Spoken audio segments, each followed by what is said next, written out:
Guys, in 2024 alone, 4 major companies actually left South Africa. Actually says that HSBC in September 2024 announced its exit from South Africa.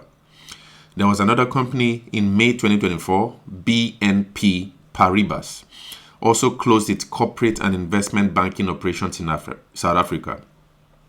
In May 2024 again, Shell actually also announced its plans to exit its shareholdings in South Africa. That is, and they actually have these shares in retail, transport, and refining operations. All these things actually have jobs that South Africans have, you see, to really continue to maintain themselves and their families.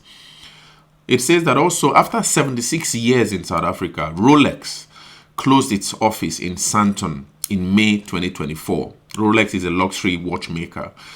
These actually are jobs that are actually really leaving the country and pushing more South Africans into probably SASA or increasing the high number of unemployment in South Africa. And unfortunately, this year, 2025, this company, ArcelorMittal, now announced that it might likely, probably, it's already going on, but it's ending its production of steel by the end of January.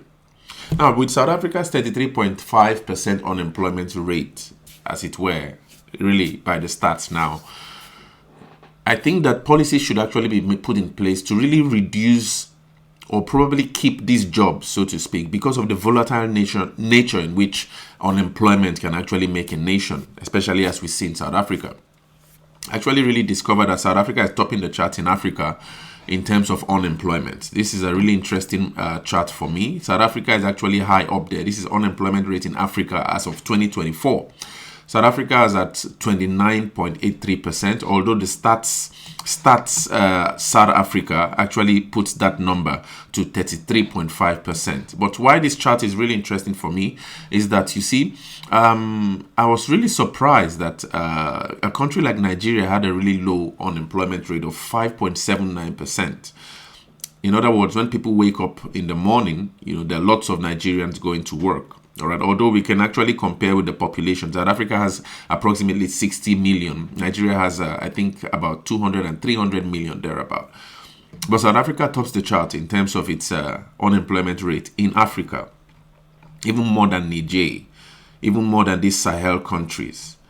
So the government is actually in a place where it would really be better to really protect the jobs that are actually still available in South Africa, and really protect these companies that seem to be fleeing. But unfortunately, it's not doing that.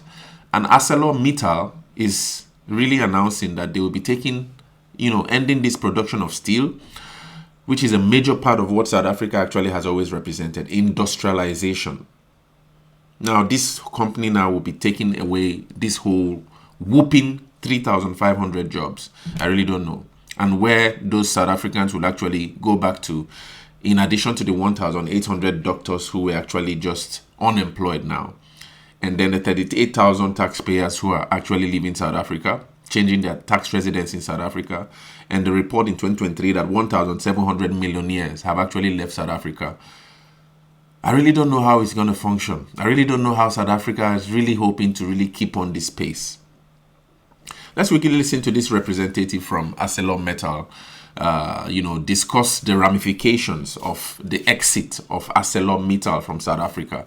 And I'll be back for a really interesting analysis on why this company, ArcelorMittal, the kind of like proposals it had for government and the kind of like, bargains it tried to have with the government, but somehow it clashed with the government. And at the end of the day, it had to leave because the deals weren't favorable to its operation in South Africa, in the presence of load shedding, in the presence of increased importation from China. Let's quickly listen to how he analyzed this problem, and I'll be back for that really interesting analysis. Joining us, take us through the impact that this decision will have on jobs, especially as we know that the Vereeniging Works business, that will also be impacted. While it is a short distance from here, it is one of the sort of businesses that will be impacted. Thank you very much. Yes, the impact will definitely be there. Look, Vereeniging is part of our area, so we are as the Golden Triangle Chamber of Commerce, we the old Van der Bijl, Vereeniging and Sasol chambers who amalgamates it. It will be a massive impact. 3,500 jobs, as you said, directly, indirectly. Only a part of that in Vereeniging, a bigger part of that in Newcastle. And then the direct jobs is a bit less than the indirect jobs. There's such a lot of small industries, small engineering shops that 90% of their business is working for MITTAL, and that will be impacted. So in an economy that's already struggling, the VAL is really struggling. Our unemployment rate is nearly double that of national unemployment rates. That will be a big impact. And as we spoke off air, especially this time of year, just after December, and everybody's looking forward and being positive about the year. So massive impact economically, but I think also mentally and emotionally. That is just a thing that will hurt people emotionally, seeing that in this year the promise was there. The promise is there of a river city, the promise there of Erythropolis. So if all this good, some bad comes as well. So we'll work hard in the next few weeks and few months to see where we can accommodate, where we can help people who lose jobs, and work with MITTAL and see what we can assist with and advise with and be helpful to them. And speaking of working with MITTAL, they've mentioned or cited really the weaker economic conditions as well as logistics and energy challenges for this decision. Talk to us about or reflect for us around that. So there's a few factors, and I mean that was in the statement as well. I think the deindustrialization is happening in South Africa. We should know that. The energy is a big problem. We all know energy problems. We know Eskom's problems, but we also see in the last 4 or 5 months that Eskom is busy recovering by hook or by crook, and how they do it, we appreciate it. We don't need generators anymore. But that impacts is the direct impact on any large industry, especially in an area like the VAL, which is known for being the industrial hub of South Africa. And then, of course, the logistics as well, because of a non-existing railway system in South Africa. Transport is getting more and more expensive, crude oil is getting more expensive, and diesel is getting more expensive. The roads are is ridden, there's nothing left of it. So the logistics is the second part.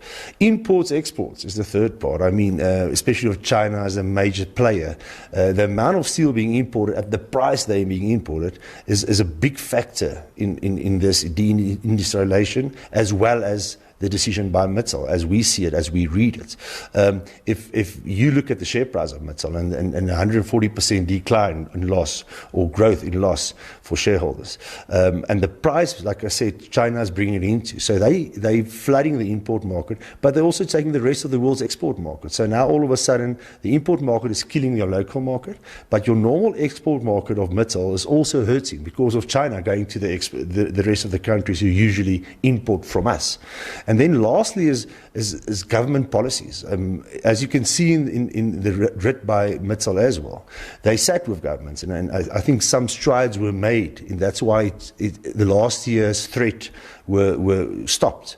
But I think there's a direct line between the struggles of major industries and governments. I don't know if it's the government willingness or the ability of the government to say, listen, we can put policies in place. We can be the backup for industries to help them against imports.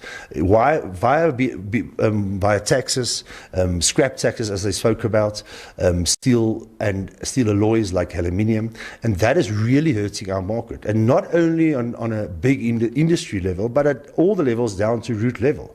The imports from places like China is really hurting us. And I think that is an underlying fact that government should really put pressure on policy makers and say, listen, how can we help big industries? That connects with the fact that, like I said, not only the direct jobs that are being lost, but the indirect job, the small business, the guys who employs people, thousands and thousands, 100,000 of people are employed by small business. They work for the big industries. If government doesn't protect your big industries, your small industries will automatically suffer. Yeah, brilliant. So we'll just quickly go into the reasons why ArcelorMittal is actually shutting down its steel operations in South Africa. I have a really interesting article on the Daily Maverick that actually breaks this down for us. So it argues that about 3,500 jobs are set to be culled or probably ended, so to speak, when ArcelorMittal South Africa stops steel production at the end of January. and it actually has these operations in Newcastle and also in Vereeniging. All right. It says that ArcelorMittal's request for help from the government fell on deaf ears. In other words, ArcelorMittal seems to have been making pleas to the government of the day, you know, for some reasons we're going to discuss now. But somehow the government really didn't want those pleas or, you know, kind of like bargains to go on, so to speak. And at the end of the day, they had to pack their things to leave South Africa. It says ArcelorMittal South Africa's year-long plea. They've been pleading with the country, with the government, all right?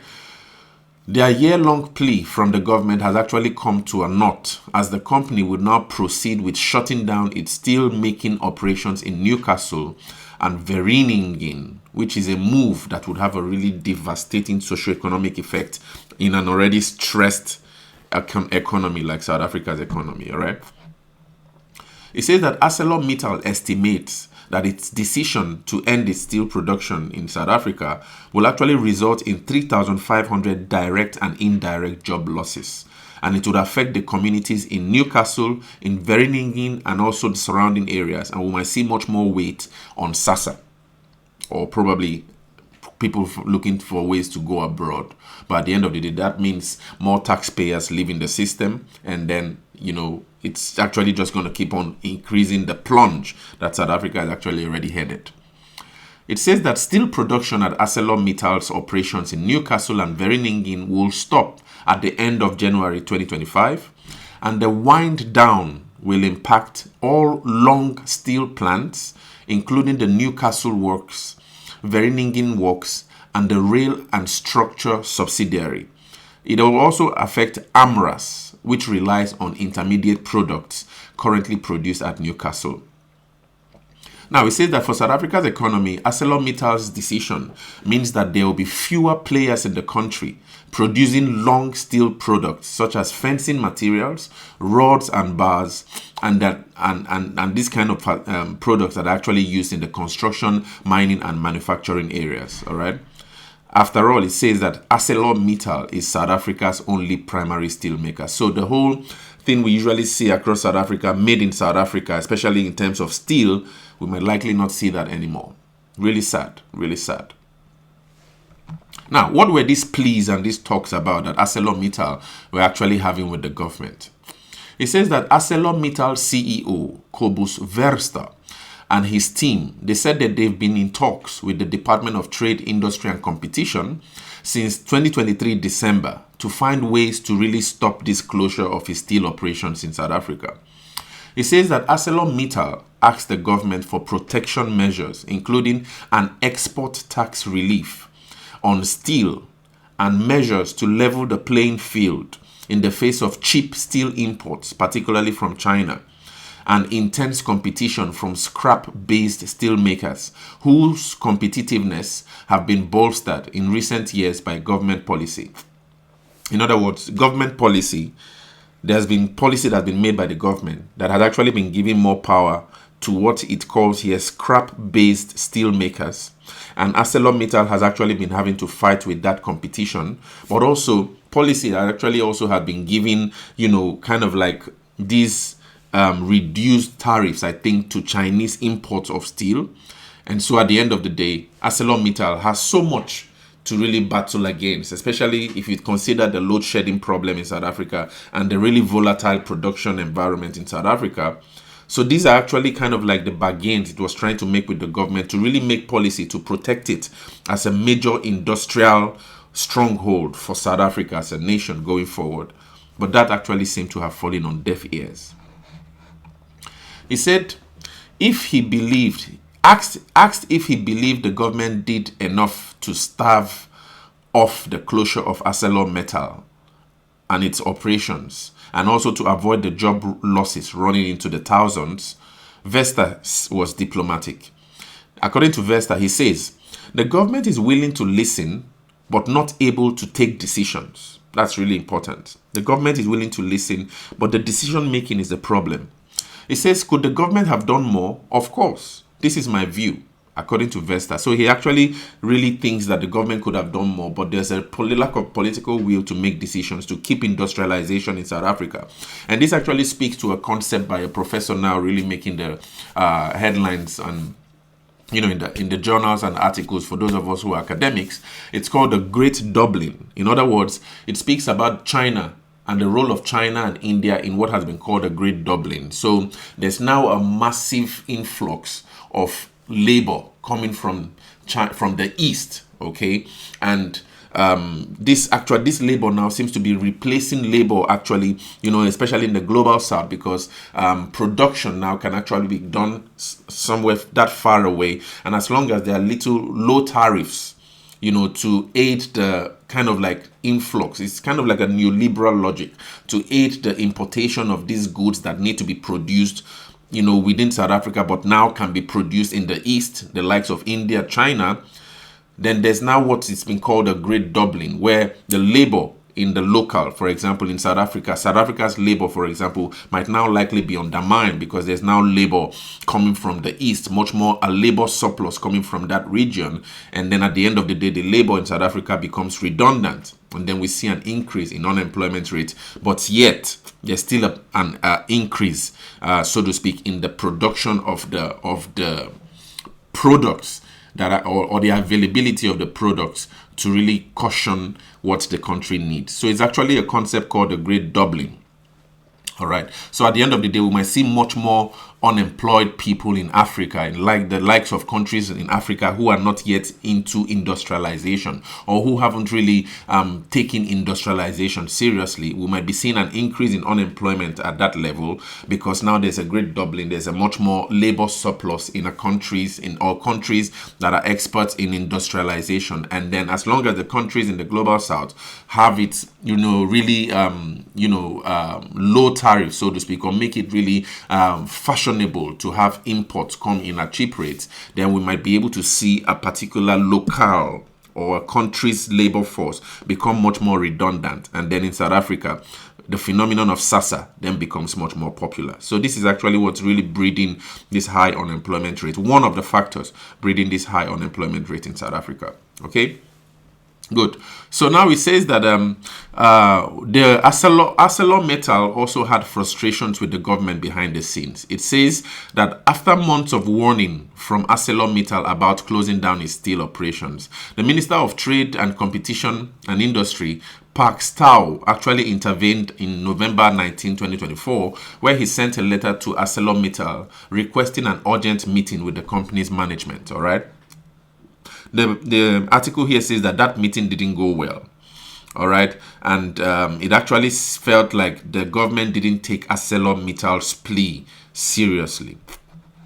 Okay, so these are actually all the things that actually went on behind the scenes, you see. And to now go deeper into the factors that led to the closure of ArcelorMittal steel operations, it says that ArcelorMittal first announced in November 2023 that it would shut down its steel operations that were performing at a loss due to Eskom's blackouts, Transnet's inability to rail goods to markets, and also government policy blunders in not protecting the local steel industry. So these are actually three factors that ArcelorMittal looked and was like, well, probably this thing isn't favoring us anymore. We just have to get rid of this operations, and this will cost 3,500 jobs, critical jobs in South Africa. It says that the Department of Trade, Industry, and this department actually introduced. It introduced a new preferential pricing policy for scrap. All right, so there was a 20% export duty and a ban of scrap exports that have given steel production via electric arc furnaces an artificial competitive advantage over steel manufacturers that use iron ore to produce steel. So there's this whole thing with production of scrap in South Africa. All right, it says that an export duty of 20% and a ban of scrap exports, was actually implemented, so to speak, and given a new preferential pricing policy, so that there can actually be that competition between scrap production and people who produce steel. In other words, so I think scrap then becomes an alternative to steel in South Africa going forward. And ArcelorMittal, it says that it blamed also the lower demand for steel products. Yes, so this is what I mean. So I actually think that scrap now was then, had now more demand over steel. All right. And this was as a result of, it argues that there was a weak domestic and global economy. Now, there was also the problem of Transnet. The dysfunction of Transnet's rail network meant that ArcelorMittal, would have challenges in transporting raw materials to its factories by road, by rail, and it would now have to turn to road, which was more expensive and led to more losses to the company. So because Transnet wasn't able to really manage its rail, facilities properly, ArcelorMittal now had to really now engage with much more road transport in transporting its raw materials. That already is a loss already, all right, in the value chain.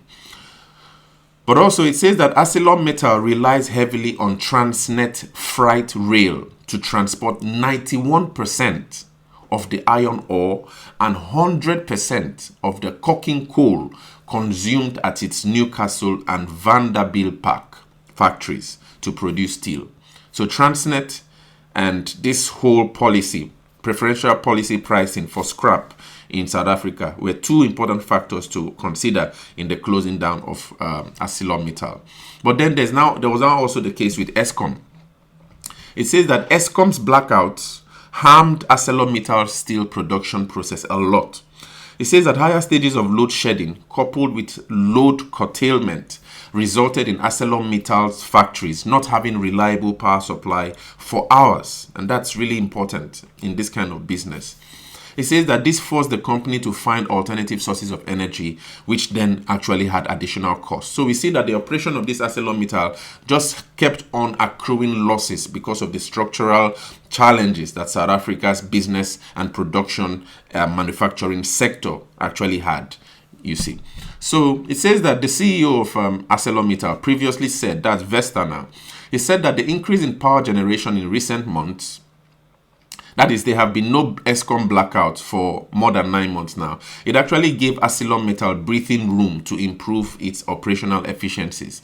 But then with the broader policy interventions to support the local steel industry and protect it from the influx of low steel imports, Eskom keeping the lights hasn't had any possible or positive effect for ArcelorMittal. In other words, although that now there seems to be steady supply of electricity from Eskom, the problems now with this whole preferential pricing for scrap production and also low tariffs for imports of steel from countries like China hasn't really had a positive effect on ArcelorMittal. All right, and its profits and its incentive to keep on producing as a South African powerhouse for steel production. Now, it then says that this is especially when you have an environment where steel consumption is 30% lower than 8 years ago. The steel industry is under stress, and there has to be a specific intervention by government to ensure that when the economy returns, the industry and the manufacturing capabilities will have to be maintained. This is according to now Verster. So Verster is actually arguing that, for steel business to actually remain operationally viable on the long run in South Africa, ArcelorMittal wants these are what ArcelorMittal thinks would be preferable. It wants protection measures in the form of duties. So in other words, there should be higher duties. I think they were bargaining for a 25% duty for imports of steel. Donald Trump actually has those kind of duties as high as 100%. If you consider the car making factory that China was actually producing in Mexico, that was supposed to now be importing cars from Mexico to the United States, Trump threatened that he will increase the tariffs of those imports to 100%. So that automatically stops that import and preserves the industries in America, in the United States.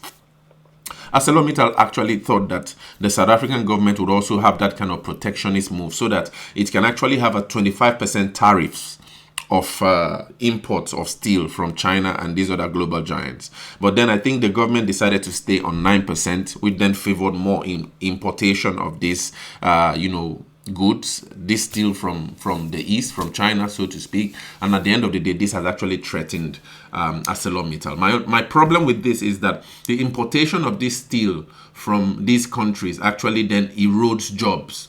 So if ArcelorMittal was to keep on producing in South Africa, there will still be much more jobs in South Africa preserved, and then the health of the people and the nation would be preserved.